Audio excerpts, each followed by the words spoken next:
saying, Rowan, I couldn't do that at 27. No nonsense, straight to the point, courage, detail. It finally happened. The lawsuit everyone thought would disappear quietly just made history. With the largest financial judgment in U.S. television ever, Karoline Leavitt didn't just win, she sent shockwaves through the industry. ABC and The View are now in crisis, with insiders calling it a slow-motion collapse. We're talking $800 million. That's not just a loss. It's a game-changer for daytime TV. The show that once ruled the midday slot is suddenly on the ropes. Whoopi is silent. Joy is nowhere to be found, and Sunny, she's reportedly calling her lawyers again. Meanwhile, Karoline is riding high, front and center in the headlines. This isn't just a legal win, it's a major turning point for the media. For some, it feels like long overdue justice. For The View, it could mean bankruptcy. And we're just getting started. Stick with us as we break it all down. Every leaked message, every last-minute offer, and how Karoline flipped the script on one of TV's biggest names. There is so much good news, so much winning out of the Trump White House right now that the mainstream legacy media can't keep up with it. The moment the $800 million verdict was announced, it didn't just shake The View, it rattled ABC to its core. In seconds, the network's parent company saw its stock crash. Wall Street panicked. Millions in market value vanished before most people even finished their morning coffee. Traders were stunned. Financial analysts froze. CNBC cut into its tech coverage to break the news live. This wasn't just a big legal loss, it shattered investor confidence in one of the country's biggest media giants. By the time Karoline Leavitt's legal team clinked coffee mugs in quiet celebration, chaos had already started. Inside high-rise offices, panic was spreading. 4 major advertisers pulled their sponsorships. Immediately, one insider said it felt like a dam had burst. Phones rang nonstop, departments halted new projects, product placements were canceled, the money that kept The View running dried up overnight. And here's the real kicker. ABC had no insurance to cover this kind of hit. Their policy excludes intentional defamation, and Karoline's case proved exactly that. Deliberate, targeted, and malicious. With no backup plan, ABC's financial team was in meltdown mode. Emergency meetings filled boardrooms. Lawyers rushed in. Executives flipped through budgets trying to figure out what could be saved. One terrifying question hung in the air. Can we survive this? Then the word no one in corporate America wants to hear began to surface, first in whispers, then in messages, and finally in leaked memos. Bankruptcy. One HR employee texted a friend in graphics, they're talking Chapter 11. This wasn't a rumor. It was real. Hiring froze. Budgets were slashed. Travel was canceled. Even the catering got cut, from hot meals to soggy sandwiches. While all of this played out, Karoline Leavitt stayed silent. No interviews, no victory posts, just silence. And it said more than any press release ever could. Meanwhile, ABC's most famous daytime show was falling apart, and the spotlight wasn't just on the network, it was locked on the 3 faces of The View: Whoopi Goldberg, Joy Behar, and Sunny Hostin. These weren't just TV personalities anymore, they were now legal risks. Suddenly, the icons of daytime talk turned into cautionary tales. Behind the scenes, it got even worse. Each host was called into serious legal meetings, not their usual glam-filled green rooms, but cold, quiet rooms with lawyers holding folders full of facts. They were told plainly, you might be personally responsible for part of that $800 million. Whoopi reportedly brought in a top crisis management team, the kind normally hired by politicians in scandal. Joy Behar? Sources say she stopped showing up entirely. No emails, no responses. One staffer joked, she ghosted her own scandal. Sunny Hostin, a legal expert herself, broke down in tears during a private meeting. This wasn't just embarrassing, it was career-ending. But the case wasn't just about what happened on air. Karoline's team revealed a paper trail of intentional attacks. Internal messages showed hosts mocking her off-camera. Memos from producers instructed them on who should hit hardest. This wasn't ad-libbed, it was scripted humiliation. And then came the final blow, a behind-the-scenes video, buried deep in ABC's archives. In it, Joy Behar laughs with the producer, sips her coffee, and says, let's see her sue us for that. Well, she did, and she won. When the jury saw that clip, the room went silent. One juror was heard saying, that's cold. In that moment, ABC's defense crumbled. The arrogance, the carelessness, it summed up everything the public criticized about mainstream media, the belief that they could say anything and get away with it. Turns out, they couldn't. And this is just the beginning. So Joy Behar just offered her analysis on why Leavitt was picked for the role. Karoline's silence said it all. She didn't need a press release or victory speech. Her quiet confidence made a louder statement than any headline. This wasn't just about winning a case. It was about long overdue accountability catching up with years of unchecked arrogance. And for the hosts of The View, it wasn't a slip-up, it was a full-on collapse. No safety net, no soft landing, no one coming to their rescue. And the fallout? Just getting started. Let's take you inside ABC headquarters, because what happened behind those sleek glass walls may have been even more dramatic than what played out in court. Picture it, A glossy boardroom with leather chairs and a 40-foot conference table, normally used for pitch meetings, champagne celebrations, and confident strategy sessions. This time, it was dead silent until the panic set in.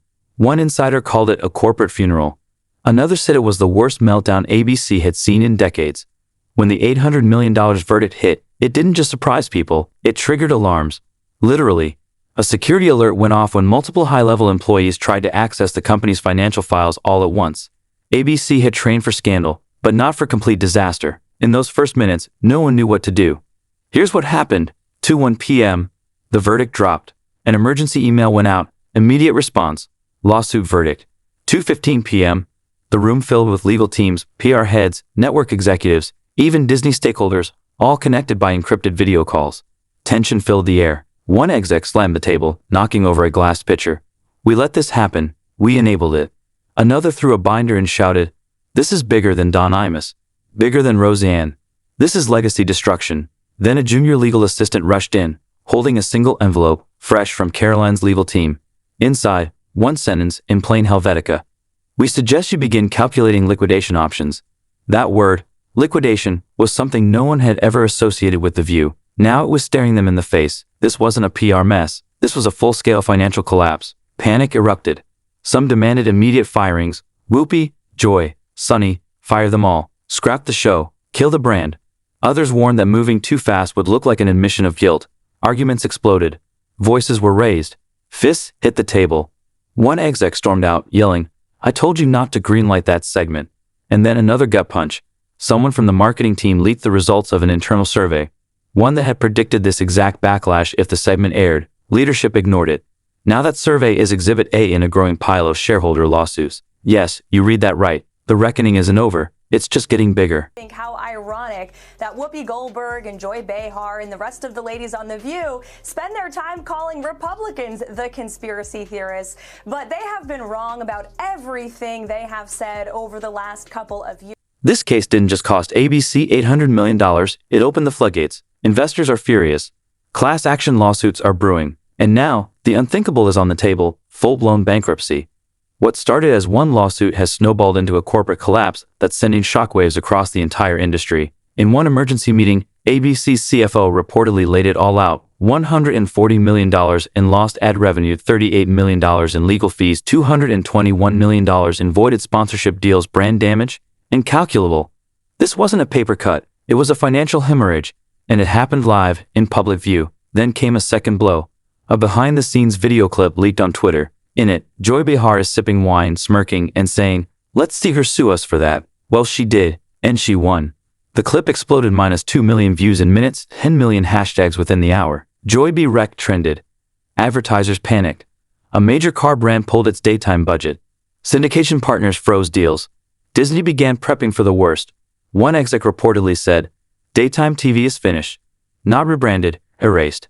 Yet, despite the damage, ABC still thought a polished apology or a few suspensions might be enough. But Karoline Leavitt's legal team didn't even respond.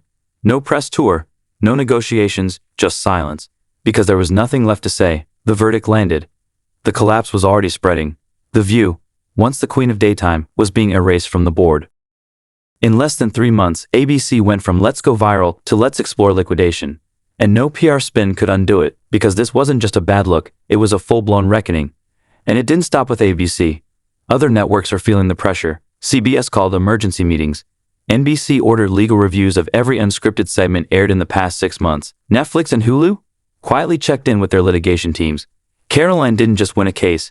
She shattered the illusion that big media was untouchable. Now, talk shows are being treated like legal liabilities. Scripts are getting scrubbed. Hosts are going through mandatory defamation training. New contracts at major networks reportedly include personal accountability clauses for on-air statements.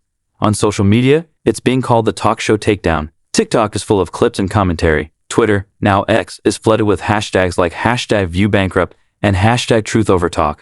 YouTube is loaded with deep dives dissecting every second of the trial. Even political commentators from both sides agree. This wasn't just about one woman, it was about holding media power to account. Karoline Leavitt, a 26-year-old conservative, didn't yell. She didn't go on a press tour. She didn't start a culture war on social media. She filed a case. She showed the receipts, and she won. Now, there are whispers of something bigger. Political insiders are already floating her name for 2028. One campaign strategist said, "She's got the platform. She's got the battle-tested base." Some are calling her the conservative AOC, except instead of tweets, she used subpoenas. And in a world where media bias used to be just part of the show, Karoline made them paid for it, literally. The View didn't just lose a lawsuit. They lost control of the narrative. They lost the culture war. And that's the final word. The most divisive and disgusting speech that any president, certainly in my lifetime, has ever given. He essentially waged war on half of the country by saying that we are all a threat to democracy because we believe in putting America first. It's not radical to want to put your country and your own people first. It's not radical to want to have a strong border, a strong military, and to unleash the might of your own economy, not economies around the world. And here we are, not just at the end of the headline, but at the end of an era. The studio lights are off. The makeup mirrors are dark. Audience tickets suspended indefinitely. ABC, once the giant of daytime television, is now bleeding, financially, publicly, and morally. The View isn't just faltering. It's choking under the weight of a disaster that's shaken the entire media world. And standing calmly on the other side of the wreckage is Karoline Leavitt, the outsider they laughed at, the calm voice behind the legal storm that tore through decades of ego and entitlement in just a few months. Let's be real. This didn't start with a lawsuit or a major investigation. It started with a smirk, one smug comment, one segment designed not to discuss, but to humiliate. It was never a fair conversation, it was a setup. And now, the only thing that's been dismantled is The View. $800 million later, the scoreboard is clear. Karoline, victorious. The View, erased. They laughed on air. She filed a case. They mocked her again. She built evidence. They tried to cancel her. She made history. For millions watching at home, especially those who've been talked over, dismissed, or ridiculed by media elites, this wasn't just a legal win. It was vindication. No, this was a reckoning. Because this wasn't just about Karoline. This was about everyone who's ever been shut down mid-sentence. Everyone who's been treated like they don't count. Everyone who's seen arrogance passed off as intelligence on live TV. Karoline didn't yell. She didn't spiral online. She simply showed up with facts, and the system folded. Now producers are nervous. Hosts are careful. Lawyers are rewriting contracts with one clear warning. Don't become The View. Because Karoline proved what happens when you come after the wrong person. When truth shows up quiet but unstoppable. When receipts speak louder than ratings. So now the questions begin. Should The View be gone for good? Is this the start of a media shift where lies have a price and integrity finally wins? Drop your thoughts in the comments. We're watching, especially the bold ones. If this story hit you the way it hit us, hit that like button. If you believe media accountability just had its breakthrough moment, subscribe to stay on top of what Karoline does next, because she's not done. And share this with someone who still believes the media is untouchable. Because that illusion, it just broke. The empire didn't bend, it shattered. And the one holding the hammer was Karoline Leavitt. Calm, prepared, unshakable. Stay tuned. History just changed, and her name is Karoline.